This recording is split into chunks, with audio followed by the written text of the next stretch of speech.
I'm getting the thing again where it says live stream offline. Oh wait, there we are. Sweet.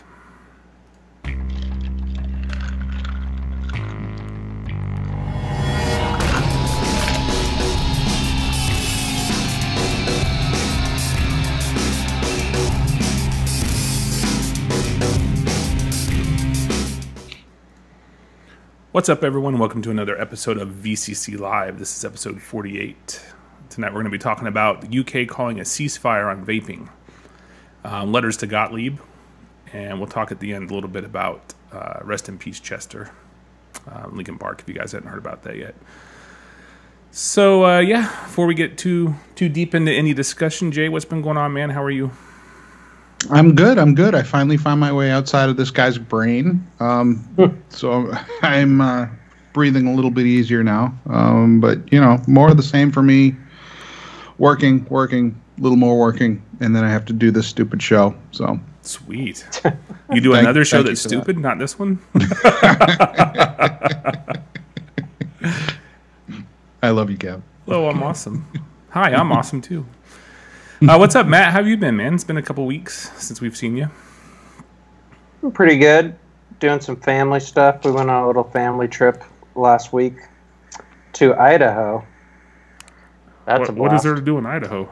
Well, there's a place called Silverwood, which is a, like a B-list theme park. Well, maybe C-list. Mm-hmm. But it's like right by Hayden Lake, which is like, white supremacist capital of the world. So it's always an interesting place to go. But yeah, besides that, I got a new computer, trying to figure out how to migrate everything. That's been a big hassle. Been doing that today. And that's about it. Cool. Nick's not with us tonight. I don't remember where he said he was going to be last week, but I know it wasn't here. So anyway, we'll see about next week getting a foursome back together. And maybe Jay can run the back behind the scenes for a bit. So God bless you all. Who knows what that means? Yeah, Kevin threw out the challenge, and that's why you're looking at this screen for me, just to give him a little taste of what VCC will look like under my. That's fine. It's good to have a change of pace every now and then, as long as I'm not stuck in someone's nose on the screen. Anyway, yeah, so I've been doing about the same thing, too, last week, working on VCC B2B, which we announced last week for the Chicago December event that we're going to be doing, and working on some VC Liquid stuff, and I've gotten into photography lately, and I've been really digging Lightroom and Photoshop and stuff, and I've been posting up some pictures and edits of stuff that I've done, so I've had the camera that I've had, it's a Canon T5i, it's not like a top-end or anything like that, but it's a good camera, and yeah, you can take good photos with that. Take some good pictures, and yeah, it takes good 18 megapixels, I think, and I've got like an 18-255 lens and an 18-55 lens, the kit lens that came with it, but it's pretty cool playing around. I find it like I never really did it before in Lightroom. I've had Lightroom for a while, never really played with it or used it, and took some look at some tutorials and stuff on YouTube. And man, you can find anything you want to learn. If anyone doesn't use YouTube for the resources in 2017, you could probably get like a college education just watching tutorials on YouTube. It's pretty crazy.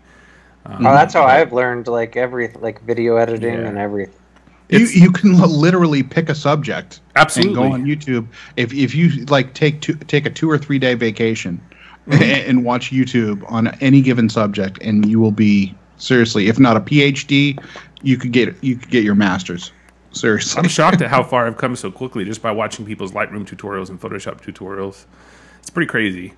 But anyway, as I'm doing it, I find that it's like almost soothing. I don't know how to describe it. Yeah. It's very like my mind is usually going in 100 directions, and make money and how am I going to pay bills and the next event and VC liquids, and it's just but when I'm doing that, I'm only doing that, and that's what I love about it. So, it unleashes like the creative juices. Absolutely, editing's fun. Yeah, I like Lightroom better for photos as opposed to Photoshop. Like Photoshop I'll do like if I need graphics or whatever, but yeah, trying to edit all my photos completely in Photoshop's a pain for me. This is Lightroom, you say? Lightroom's Adobe's photography. Photo editing. I'll show you some stuff I did, actually. Why not? We got a few minutes. Might as well. I'll show you one that I did in Photoshop today, Lightroom and Photoshop. Let me go over to the full screen here. So this is a Photoshop edit I did today. It's pretty cool. Again, watch a tutorial from someone on how to do it. It's like a 3D hand of me holding Pittsburgh VC liquids coming out of a phone, Nice. which I thought was pretty badass. That's cool. That is cool. Let's see, what else? I've done some in this photography album that I put together. This is the one I just did this evening while I was waiting for the show to start, just to pass some time and relax a little. So that's a Lightroom edit I did. This is one I found of a raw file on the phone from last year in New York. Just a couple different, different things that I've been taking pictures of and editing, and it's really cool. This was from my drone that I haven't flown in a year. I decided to get it out and put it up, and I got some cool. There's a thunderstorm on the left and the sun setting on the right over the Gulf of Mexico, which is pretty cool. Yeah, it's always so amazing how much color you can pull out of those sky shots. Like, Yeah, with because you raw. take it and it's not, it's pretty like bland and kind of flat, and then you can really like. Yeah, the raw Confident. photos are very bland, but the reason is they're just capturing all the data they can capture. And I know, but even I with JPEGs, like sometimes you take a photo of the sky and be like, and then you go to edit it, and it's just gorgeous. I don't know, Kevin. I have to say I'm pretty disappointed. You have a really good sense of humor, and you're showing us some pretty mundane shit. Like, come on. oh, I could do something sense of humor. Those are just things that I've been. I don't know. Where do you want, Jay? Dick pics or what? No, like Ed was saying, Ed and Lando were saying in the chat. Let's see some cleavage shots. You popping up behind the cleavage. That could happen. Oh, okay. I'll put you in some cleavage and put it on next week's show. There you All go. right. Challenge Yes. accepted. Photoshop out the nostrils and put me between cleavage. I'll make a two-headed body with Matt and Nick on either side as the heads, and then we'll get some cleavage, and Jay's head will be coming through the cleavage. That's my challenge for next week. Or just, make yourself a woman. Caitlyn Jennerify yourself. See There what you that go. looks like. With the beard, but you have to keep the beard. That's the rule. Okay. All right. Caitlyn Jennerify. Got it. So yeah, I haven't had a chance to say what's up to everyone in chat yet. How you guys doing? Thank you for joining us. We appreciate it. If you're watching live, please make sure you hit that like button down there. If you're watching on the replay, hit it as well and share this link. We do have some things to talk about. Again, at the end, we're just going to take some time to bullshit, and we'll talk a little bit about Lincoln Park and mental illness and suicide. Some serious topics. Maybe someone will run across it at some point. Maybe it helps them. Who knows? God knows how. I get on YouTube. I don't even know what you would call them, YouTube vendors, and I'll watch for an hour and a half, and it's like a trail of suggestions on the right, and I'll be starting off like watching how to cook lasagna or something. I know how to cook lasagna, don't get me wrong, but I'm just saying as an example, how to cook lasagna, and then I'll be like watching Wolves in the Wilderness an hour later, and I'm like, how the hell did I get here? So Yeah. This is what people watch like more. I think last time they did a study, people have watched more YouTube now than TV, or maybe it's just certain age groups, like the younger age. I cut off cable. Yeah, 8 months I know ago. my kids, all three kids. I think it's safe to say all three kids. Twin boys are 8, about to turn 9, and my daughter is about to turn 12, and they all watch YouTube more than TV. Definitely. Yeah, my boys too, and I don't even have cable anymore. I cut it off like 6-7 months ago. I was paying like $100 a month just for cable, and no one was watching it. I was like, screw this shit, so it's gone. Mm-hmm. So we're pretty much just using the apps on the Xbox One for watching stuff, or YouTube or whatever. So anyway, Yeah, that's what I do. 95. The only reason I still have cable is for the NFL package. That's it. yeah, I'm gonna have to Or figure out something DirecTV. to watch college football, because that's the only thing I care about watching. But I'm sure all the games are streamed somewhere online. Yes. Some of Somewhere. them, They not all gotta of be. them. Yep. That's where it's going. It's going to end up. What is it? being that. Front row sports, something like Front that. row sports. I'll have to check that out. Yeah, something like that. All right, so Although they've just disappeared in the last 15 seconds. yeah, no more sports. All right, we're going to go full monitor here, and I found a couple articles just for us to discuss, and I didn't share them with you guys beforehand because, why would I? So we're just going to talk about it real quick. This is something that just came out 2 days ago. UK's government's war on e-cigs is over. Vape at work. Hey, why not? This is from the register.co.uk. I'll read most of it because it's a pretty good article. It says the government has said that the prescription of the the persecution of the users of e-cigarette technology should stop. The Department of Health today outlined a 5-year tobacco control plan for England with the goal that the proportion of the population who smoke tobacco products should fall to 12% by 2022, down from 15.5% today. Routine bans on vaping products at the workplace or in public spaces should cease, the Department of Health notes, in order to maximize the availability of safer alternatives to smoking. The last tobacco control plan for England was published in 2011. Since then, there's been a grassroots revolution in public health. Brexit provides the opportunity to re-examine the regulation of electronic nicotine delivery systems as alternatives to cigarettes, say the Department of Health, with the department vowing to identify where we can sensibly deregulate without harming public health. Under some post-Brexit scenarios, the UK will no longer be obliged to implement the EU's revised Tobacco Products Directive, TPD2, which regulates e-cigarettes in the same way as tobacco, attempting to make e-cigs expensive and undesirable.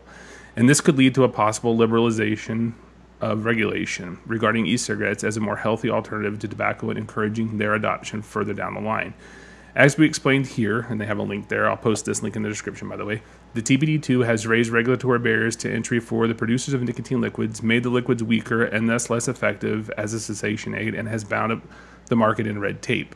The reason it hasn't been a catastrophe for the vaping supply chain is that the regulator, the MHRA, was told to back off while local enforcers, the trading standards officers, have better things to do than harass vapers. In other countries, notably Australia, politicians created a huge new black market for cigarettes while persecuting vapers, a perfect storm of stupid. And then it talks about Wales. I guess Wales has been on an anti-vaping kick. It talks about the Royal College of Physicians last year. And this is a quote from Clive Bates. It says, "I believe this is the first coherent statement of the government-level support for embedding low-risk alternatives to smoking and the concept of tobacco harm reduction in a major policy paper anywhere in the world." So that's a pretty interesting article, and it's a pretty interesting move, I think, by the UK, who are usually at the forefront of, I guess, I don't even know how to put that. What would you say? They're at the forefront of like issues. I guess they're willing to take the risk on stuff. Or, I think this whole Brexit thing, and I'm speaking off the cuff here because we like you said earlier, we really didn't give ourselves a primer for this. So I'm speaking off the cuff, but it seems to me that this Brexit deal has become a political football, right? Much like nicotine in the U.S. is a political football. So what's happening with Brexit is the government has discovered that its citizenship wholly and wholeheartedly does not like over-regulation. So I think they're using this electronic cigarette issue as another political football, but they're using it in the exact opposite way that America is. I mean, we have nobody to Brexit from here in the U.S. So, it's kind of too bad we don't. American Revolution, anybody? But I think that's kind of what's going on there. I don't think there's any backroom seedy deals like I originally thought. I think it's literally just the government is kind of worried because people are starting to catch on that overregulation is bad for everyone involved, and they're trying to throw their support behind a free market alternative that is so obviously better for public health than anything that they've been able to come up with. Well, I think there's also, there's multiple reasons, but you got to take into account the socialized medicine thing and the fact that they're betting on saving a lot of money.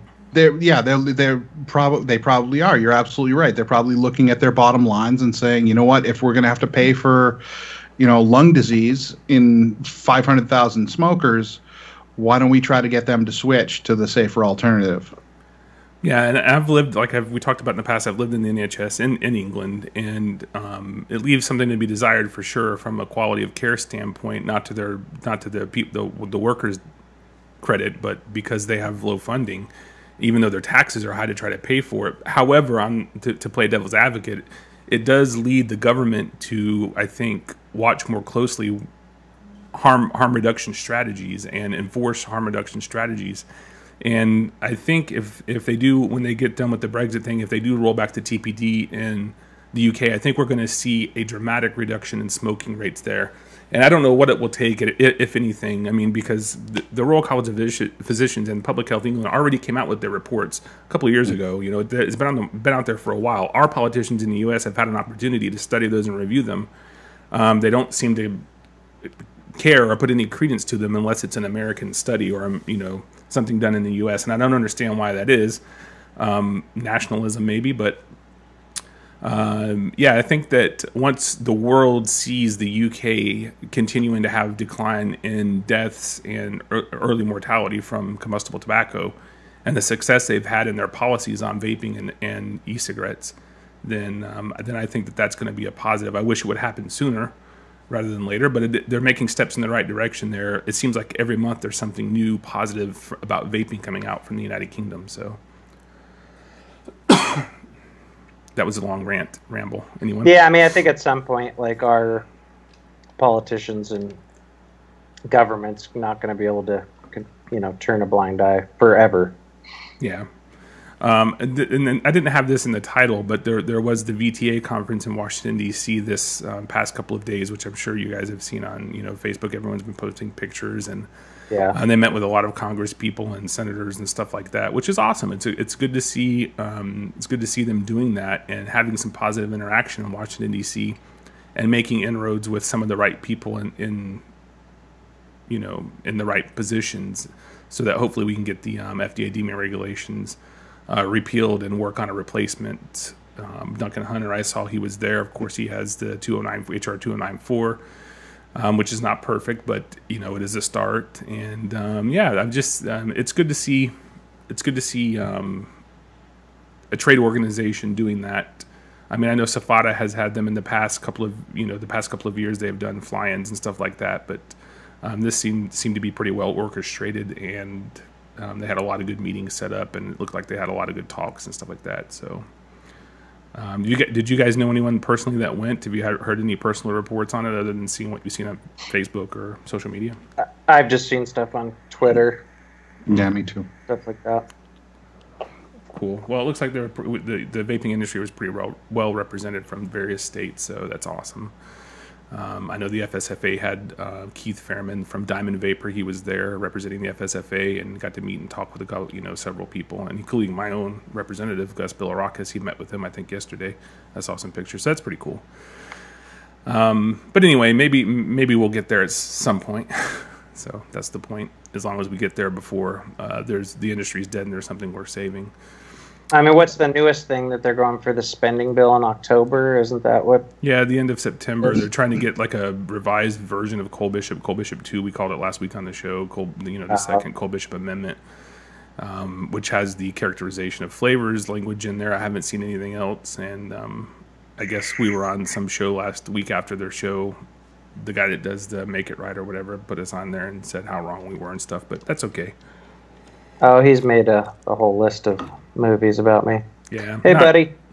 I know you're watching right now. I love you. Yeah. I mean, everyone has their opinions, and that's cool. I think in the end, though, we're all on the same page here that the end game is to save vaping, make sure that it's around for combustible tobacco users to transition to at some point, and eventually see combustible tobacco die. So, if we disagree on the methodology of how we get there, that's fine, as long as we get there. So, that's all I had on the UK thing. And then there was an article that I saw that came out today, as a matter of fact. It was in the Vaping Post, vapingpost.com, and I'll switch over to the full monitor here, and I'll just read parts of it. I didn't have the blue highlights on for you there today, Jay, but I'll read parts of it. Uh-huh. It says, more experts ask the FDA for sensible risk-based tobacco regulations. The FDA receives 2 letters signed by several health experts urging it to replace the current unreasonable deeming rule with more transparent and sensible tobacco regulations that are proportionate to the risk level of the products. This is written by Diane Carana. Hopefully I got that right. It says, in the recent months, the FDA has been inundated with pleas from public health experts asking for more sensible regulations that differentiate between deadly cigarettes and their safer alternatives, such as e-cigarettes and smokeless tobacco. In a blog last week, public health expert Clive Bates pointed out that in the last month, the recently appointed FDA Commissioner Scott Gottlieb received 2 letters, one by Attorney General Tom Miller and the other by Alan Erickson on behalf of the National Tobacco Reform Initiative. Tom Miller, Attorney General of Iowa, is a known advocate of harm reduction. In a speech at the Food and Drug Law Institute Tobacco Conference last October, Miller spoke about the several misleading studies and theories pertaining to vaping products, such as the infamous gateway theory. He said that research shows that of the 16% of young adults that are claimed to be vaping, 14% are only experimenting, which leaves 2% of the regular or semi-regular use. Hence, using the 16% figure is inaccurate. He ended this topic by saying, "My conclusion is that for kids, e-cigarettes are a gateway to nowhere." We'll come back to the article in a second, but I thought that was an interesting way to phrase it when you're writing to the FDA commissioner. I mean, it definitely is going to get somebody's attention when everyone is saying they're a gateway for the youth. We got to save the youth, save the children. They're pounding on that drum, pounding on it. And you have an attorney general of a state, Iowa, who says, yeah, it's a gateway to nowhere, because the facts that you're looking at just are inaccurate. Can't hear you, Matt. Are you muted? Whoops, sorry. It's okay. I was saying I read an ABC article along the same lines about the Tom Miller's letter. Tom Miller, right? Sorry, I'm brain dead today. I've been Tom Miller. Staring at computer screens all day. But I think it's the ABC article I'm thinking of, but like they kind of had the pro stance and the anti stance in there, and it's still just like they're not willing, the antis just aren't willing to correlate the facts that the big drop in smoking has anything to do with vaping, and there's no public health benefits at all to getting rid of this regulation, and it's just they just have their heads in the sand. Sorry, I was absolutely right. All right, let's go back over and read a little bit more from it. Are we back on the full screen? I hope so.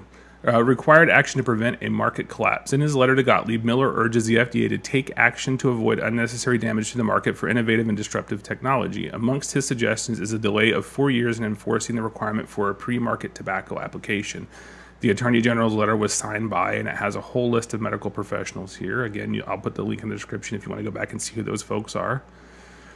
And then the next section is titled The Need for a Proportionate Regulatory Framework. On the 7th of July, Gottlieb received another letter, this time from former Vice President for Public Education and Tobacco Control, Alan C. Erickson.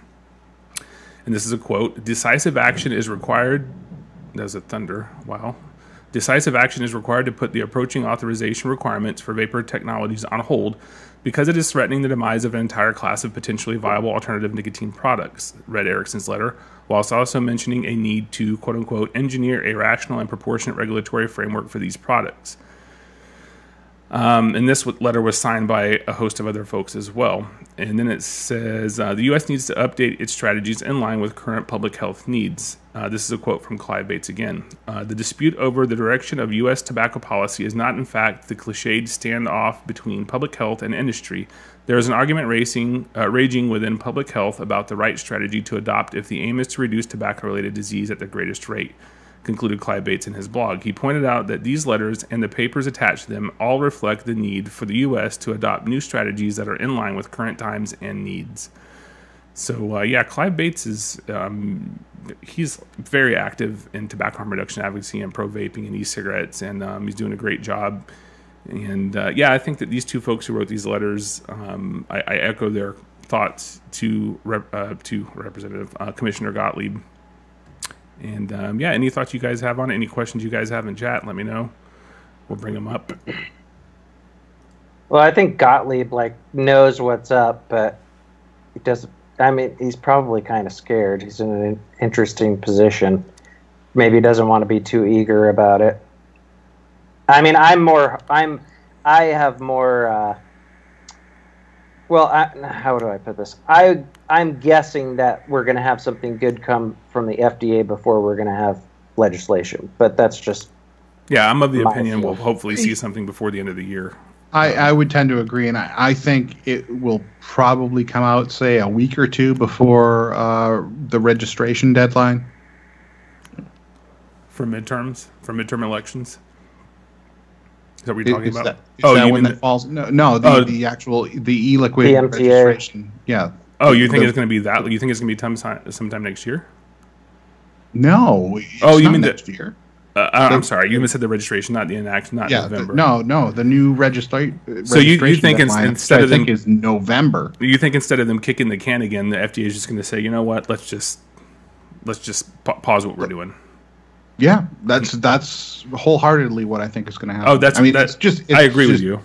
Just my opinion. Yeah, I said before the end of the year, and I think that you're probably closer to. I would say probably a week or two. I don't think they're going to kick the can again. I think they're just going to, again, we've talked about it before, but I think they're going to have a realization that it's going to be a battle that they don't want to continue with from a former administration. So I think hopefully before the end of the year we'll see something positive and get more on a track of tobacco harm reduction mindset in the decision makers. What's up? I think they're probably going to put a pause on it and then urge Congress maybe to come out with something. I don't know. Mm-hmm. I mean, cause it's not like you think the FDA's. I think they'll pause it, but I don't know if they're going to say, okay, we're just going to start over. We're going to rethink the whole thing, unless they blame it on maybe some of the legal reasons, like they kind of did with their last extension. Use the legal reasons as they're out. Like we're not going to win here. I think so. We go to the drawing board. Yeah, I think so. Could be a thing. And I think some folks are expecting again, people have been expecting it for months now, but at some point we got to have a decision in the Nicopure / Right to Be Smoke Free lawsuit by Judge Amy Berman Jackson. So, I guess maybe they're kind of twiddling their thumbs and waiting to see what her decision is going to be. Because if she wraps it up, then they don't need to. But if she doesn't, then maybe they can take action from that standpoint. So there's basically just a lot of irons in the fire right now and things in the air that I think parties are watching other parties to wait and see what's going to happen to see how they're going to act or react to it. So Vapor's Ale, if you were going to ask what do we see on the horizon, that's pretty much what all three of us, I guess we can all agree on that. We think there will be either the lawsuit, Nicopure Right to Be Smoke Free, will be a favorable force. If not, then probably before the end of the year. And like Jay said, maybe before the end of the deadline extension, which is November. There should be hopefully some administrative relief on this, but again, this is just our best guesses. I wouldn't say go make your business plan around it, but right, yeah, exactly. Yeah, well, I think a lot of people are like guessing that we're going to have a partial win with the lawsuit. Yeah, I think basically what I'm saying is they're not going to necessarily kick the can down the road the way that they have done the last, I think, 2 times that registration was due. Right. I think it'll be something more than that the next time. How that will look, whether it will be legislative, regulatory, or judicial, I don't know. I just have a feeling that the next time it's going to be different. Yeah, I've talked to a few different advocates that know more than me, and a lot of them seem pretty optimistic about the hardware part of the lawsuit, us winning, but not the e-liquid part, if that makes sense. Yeah. Well, I mean that's what makes some sense to me, but it makes sense to me too, because it's very difficult for anybody to stand there and tell you that this plastic and this silicone and this metal is a tobacco product. I mean, that's just if you apply common sense and not even the law, you're going to be able to come to that conclusion. So, yeah. Any questions from anyone in chat? Again, thank you all for tuning in. We appreciate you watching live. Make sure you hit the like button for us if you would, please. And I said what's up, Mooch, but I don't know if you heard me. What's going on, Mooch? Flitz is in the house as well. Lando, Amy. Thank all you guys for turning out. We really appreciate it. Mark Morgan. If there's no questions, that's the 2 main things that we were going to talk about vaping related this week. I do have a quote up tonight: when my time comes, forget the wrong that I've done, help me leave behind some reasons to be missed. And that's just a line from a Linkin Park song called Leave Out All the Rest. And if you guys hadn't heard yet, which I'm sure maybe you have, but the lead singer of Linkin Park, Chester, killed himself today, committed suicide. So pretty sad. And I know we were talking a little bit before we went live. I don't think neither Jay nor Matt were huge fans of Linkin Park. And again, this is completely un-vaping related. So if you turn in just to watch some vaping related news, you know, that part's over. We're just going to bullshit. Sorry, I wasn't trying to giggle. Like I love talking tunes. That was inopportune. That was I know. Wrong time. Yeah. So, what do you? I mean, just in general, it seems like Chris Cornell killed himself a couple months ago, and I know Jay said that kind of impacted him a little bit more because he was, I guess more of a fan of his music and style and stuff. But I guess anytime anyone commits suicide, I know that I've seen some comments today from people talking about, if this wasn't a celebrity, no one would even be talking about it. What if it was just an average person? But it is a celebrity, and it does highlight the fact that there are people out there with issues that are long-standing issues that, maybe eventually they decide, fuck it, I can't handle it anymore, I'm done, peace out. And that's what happens. And it's unfortunate that people don't have someone to reach out to, or I don't know, I'm just talking out of my ass here. What do you guys think? Have you had any experience with this, or have you known anyone that was suicidal? I personally haven't. So, yeah, I mean, we've had some pretty disruptive issues in my family. My extended family with suicide and the like. But it's funny. Like I see things like this, and I always have a rule. And it's more a rule to keep me sane when looking at media stories and things like that. Never feel bad for a millionaire, right? However, when it comes to suicide, it doesn't really apply, right? Because yes, this guy was more than likely a millionaire, and he chose to end it all. So that tells me that there's something beyond the revenue that you're able to generate, whether it's because you're a superstar, whether it's because you're a CEO of a highly successful corporation or anything like that. That's what that tells me. So so just to sum that up, then money doesn't solve all your problems. Yeah, exactly right. And the fact that we've gone through and we've been going through this, for as long as the media has existed, suicides and self-destructive behavior with the rich and famous. Robin Williams, another prime example. This guy was the top of his game throughout his entire career. He had everything to live for. He had every reason to be excited about who he was and what he was able to accomplish, and yet he felt that there was no way out other than to commit suicide. It's things like that kind of make me change my mind as to, never feel bad for a millionaire. There's definitely like a correlation there between these people that are brilliant, and have and mental issues. I think that aspect of it probably has to do with substance abuse of one sort or another. Just generally speaking, Robin Williams obviously had issues with substance abuse, be it alcohol, cocaine, prescription drugs, what have you. It wouldn't surprise me if it came out that the singer of Linkin Park had similar issues. I don't really know anything about him. Definitely, but a lot of times they get started on that because of other deeper seated issues. Right, and then the stresses of becoming, quote unquote famous. Just because you become famous doesn't mean everybody automatically around you relieves the pressure around you. No, it can be just the opposite.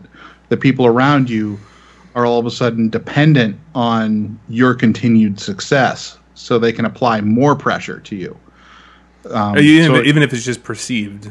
I understand what you're saying. Yeah, absolutely. Even if it's just perceived, Well, the saying, the grass is greener on the other side is always the case. I mean, a couple of years ago, I thought, God, it must be amazing to be a vape reviewer. When, don't get me wrong, I love it. I enjoy it. But then it gets kind of normalized, and then it's like, it is what it is.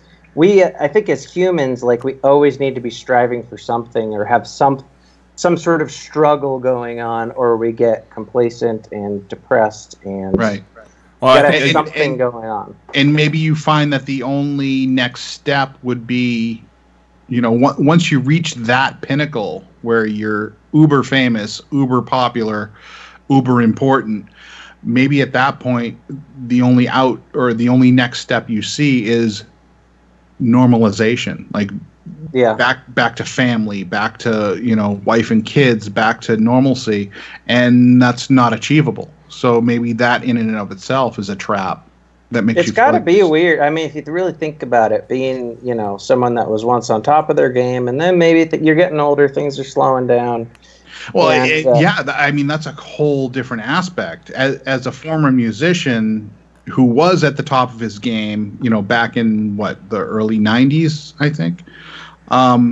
Once you lose that, once you find that the world around you is changing and they're no longer interested in the art that you have to offer, that can be pretty debilitating. Yeah. And I can only imagine at the level that Linkin Park and Chris Cornell have achieved, that it would be even more debilitating. Right. Just because the level, you know, it's a completely different level. So I could definitely see that level of stress have more detrimental impact. I think it's human nature to like always want to be like progressing, striving for that, and then once you start to, you know, regress, it's not like a natural feeling. Right. I don't know if you think back, like just like the whole human, the way we're wired, you know, it's back like in cavemen's days, we had struggle every day. We had something that they had to do, you know, stay alive. Right. And now they were little problems that you could solve on your own. Nowadays, you can't solve those problems on your own. Sometimes society around you won't allow that problem to get solved. Yeah, you know what I mean. Especially if you're in a rock band, and all of a sudden, you know, the whole genre changes around you. You know, like we see essentially every decade. Every decade, the rock genre changes. Yeah. Right. And there's nothing you as a band can do, especially once you've already been pigeonholed. Like, because if you change your style, then you're accused of being posers or whatever, you know, but if you stay the same, then you're just outdated. So there's nothing that you can do to traverse those genre changes, and then essentially you're stuck. You have nowhere to go at that point. You have no creative outlet that anybody's going to accept, where 3 or 4 years ago you were the shit. You could do no wrong. So I could definitely see like how all this stuff kind of folds in on itself and just can feel crushing. Yeah. Like I know from like my own experience in life, and I've dealt with depression and addiction problems, but like you always think if I can just get to this point, I'll be set and I'll be happy. But then once you're at that point, you know what I'm saying? You want to get to the other point. Like I just want to say, speaking of addiction, I'm pouring some Glendronach into my glass in a booger. That's an image. I'm only seeing it now come up on the YouTube channel because I'm watching on the stream so I can check it. So, I'm sorry. Go ahead, Matt. No, I just like think that if we don't, like at least in my life, if I'm complacent or I have nothing new going on, whether it's a new hobby or a new goal or whatever, those are the times when I get depressed. So like I need like constant change in some way. Absolutely. A new hobby. I go through the exact same thing. Like now that basically the FDA has shut down all artistic input into what I do, which is making new e-liquids. Like essentially, I can't come up with any new e-liquids. You just become a drone. I'm just a drone at this point, and I'm not having any fun with it. I mean, take that again, like you said, with someone who's as popular as Linkin Park was and Chester was to the millionth degree, and he just becomes another former rock singer. But I just want to say what's up, Josh. If you guys are just joining us now, we talked the first half hour about a few advocacy topics and stuff like that, but now we're just kind of bullshitting for a little bit, talking about Chester from Linkin Park, who unfortunately committed suicide today. So if that's your cup of tea and you want to hang out and chat, and you can do that, of course. But we don't have anything else talking about vaping coming up unless you guys have questions. So, although I had a pretty strong segue there until you interrupted me. Oh, segue. What I was going to say was, you were talking about the stuff and the fame and the fortune and stuff. I did read in an article that it said that he had been struggling for years, for his entire life, I guess, with abuse that he suffered at the hands of an older male as a child. So again, that probably plays into it, which probably plays into the, and I guess he did have drug and alcohol problems, which is, why you would try to make yourself numb to that. And then I think it's just a snowball effect. And yeah, I mean, it sucks that people think that they have no one to reach out to. And I was talking to my friend George, who works with me at VCC today, about it. And we're thinking, man, you have all the options in the world. Like you said, you have, if he wanted to live a reclusive lifestyle and just buy an island somewhere and chill there forever. He had 6 kids by 2 different wives that I guess he was married twice. And that for me hits hardest, because I can't imagine like leaving my kids, taking that way out. I mean, I don't know what you would get to in your mind to think to yourself, it's better without me here than to be in my kids' life, at least until they're adults, So anyway, they were one thing I can say about Linkin Park is they were always a talented band. Mm-hmm. They were, as far as I know, and I didn't like I said earlier, I don't think I listened to their most recent album, but they've never written a complete shitter. You know what I mean? Like a lot of people were giving them shit about their most recent album. It changed. Changed completely. But you can change styles completely and still know how to write a song. Mm-hmm. I mean, you know what I mean? Style is style, but you can play Metallica on an acoustic and it can be pretty fucking incredible. Yeah. Like you can jump genres pretty easily. And I've never known Linkin Park to not know how to write a song. Right. So yeah, you're going to get shit from people. Yeah, like people, you're going to feel stuck because you're caught between a rock and a hard place as far as writing music. But you can fucking do it. You can persevere. You look at bands like Aerosmith and some of the other bands that have been able to traverse 70s, 80s, 90s rock, and now 90s, aughts, and the 2010s. It is possible. You just have to keep going, keep plugging away. Well, one of the things I try to live, this is the way I try to live my life when I encounter other people, is I don't know what their circumstances in their life have been or are at the present moment. So I can't judge what they've done. I think committing suicide is a terrible, terrible thing to do, especially if you have children. But I wasn't in his position, that always say that, like pussy and stuff like that. Yeah, I'm not in his position. I don't know what he was going through. Killed themselves. I'll be really curious to see what people say if somebody from Nickelback commits suicide. It'll probably be the same. I mean, you'll have the hardcore fans and stuff. But anyone in any position. I mean, suicide is just in my opinion, it's not even an option.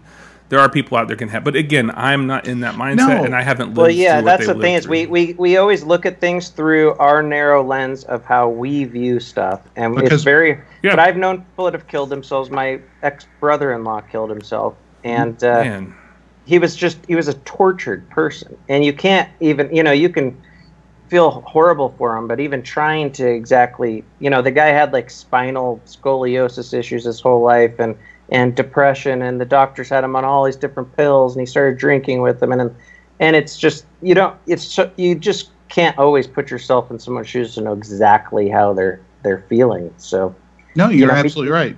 I've definitely 10, 15 years ago, I was definitely more judgmental, like right. Oh, that guy's a pussy, or I can't believe he did that, but it's just we have no clue exactly what was in the guy's head. He might not have even killed himself because their last album tanked. It might just been a big snowball of things.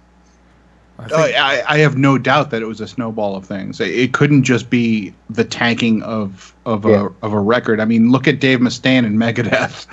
You know, I mean, that guy has been through so many tanked albums, and he's still going strong.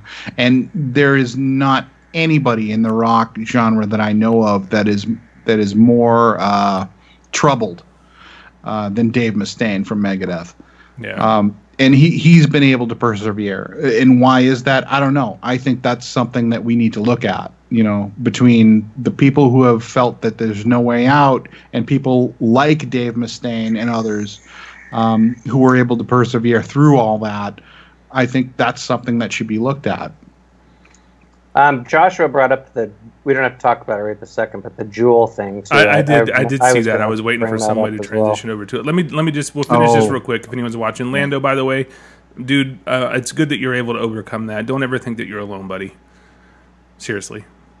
Lando says he has suicidal thoughts from time to time, but he thinks about his great nieces and great nephew growing up without him. He doesn't want that. That's exactly right. I mean, you keep thinking about that if you get to that point. Do that. I mean, I've had times in the past where I've thought some pretty dark thoughts, but once you start thinking about family and how important your life is objectively, once you start thinking objectively about how important your life is to the others around you, that stuff kind of floats away. Right. But I think that's part of the problem is once everything's given to you and once everything's always taken care of for you, and then all of a sudden you're not able to provide back immediately those things, you start to feel helpless. And I think that's maybe what kind of happens. I agree.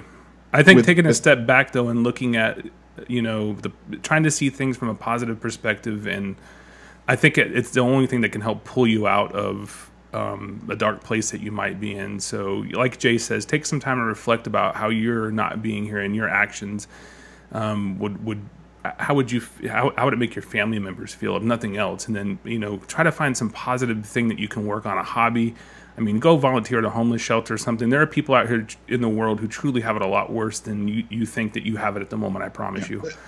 No, you're absolutely right. That's I think the biggest problem when it comes to this kind of stuff is people say the idle hands make the devil's work or something along those lines. Yep. I think the same thing is true when it comes to depression and OCD and all these things that a lot of people are suffering, is that they're spending a lot more time on Facebook and social media than they should be spending, trying to improve their deck or fixing their roof or doing something constructive. Yeah, do something a little more constructive than just hanging out on Facebook looking for posts or do something positive for people who need help. I mean, there are people who need help out there for sure.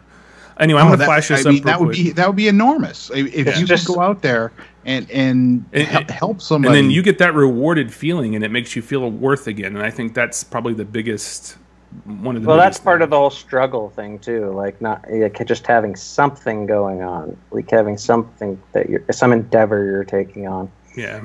Jay, you're spewing out knowledge, but I'm just having a really hard time taking you seriously when you're in that nostril. I'm sorry. I think it makes it. I think it makes tonight worth it. To be able to spew, from a nostril. Yeah, to be able to spew the bullshit out of some guy's fucking hairy ass nostril. I'm going to flash this up really quickly here after the nostril talk. This is just something I found real quick. We'll go full monitor just in case anyone, by some chance, is watching this on a replay at some point.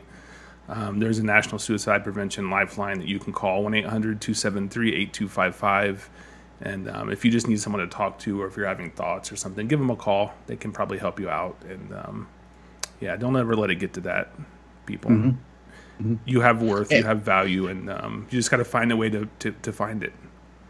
And folks in the chat as well as you, Matt, are saying that you have a hard time taking you seriously. Talking this stuff out of a nostril, but that's another. I was kidding. No, I know you were. But that's another part of this is you need to learn to laugh at yourself. Right. Oh, definitely. This freaking globe that we're twirling on, don't take it so goddamn fucking serious. That's right. Serious. Don't take life so seriously. You're never going to get out alive. This whole thing is a freaking joke. Just laugh. Just laugh. Laugh at yourself and others. And if somebody makes fun of you on Facebook, you laugh at yourself along with them and see how fast they shut up.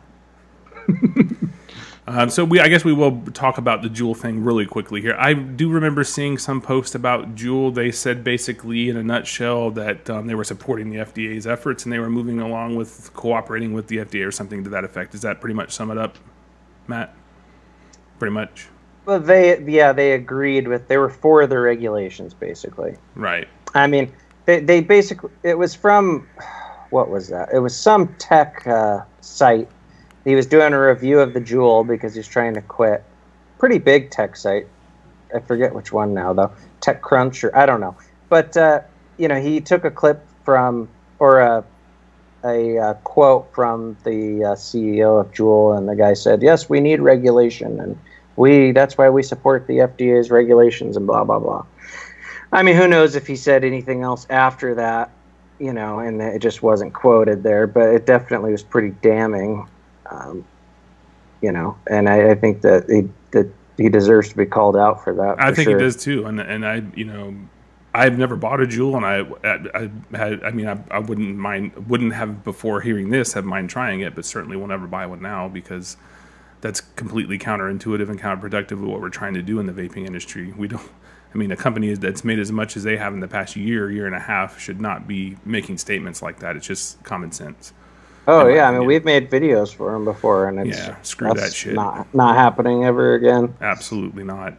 Ben, you says you guys clearly understand how mental illness works. We're not professionals here. Nothing that we've said is meant as advice. We're just kicking around our thoughts on what happened with Chester from Lincoln Park, and in general, I'm just trying to tell people, to maintain a positive outlook. So no, we don't claim to be social workers or psychologists or psychiatrists or anything like that. It's just our thoughts, our opinions. And if we don't understand it, mental illness works in a lot of different ways. Yeah. So just putting it in a box there. Yeah. All right. Well, I think that's going to wrap it up for us tonight, guys. Jay, you have any closing thoughts before we take off? Don't pick my nostril. We won't. You can pick your ass, but not your nose.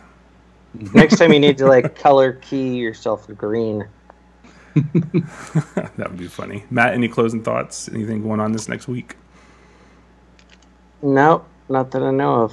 SSDD? Yeah. Cool. All right, guys. Well, we appreciate you tuning in. Appreciate you watching our thoughts on a random issue of different, variety of different things tonight. And we'll be back next week. Hopefully Nick and Matt will both be with us. That's it.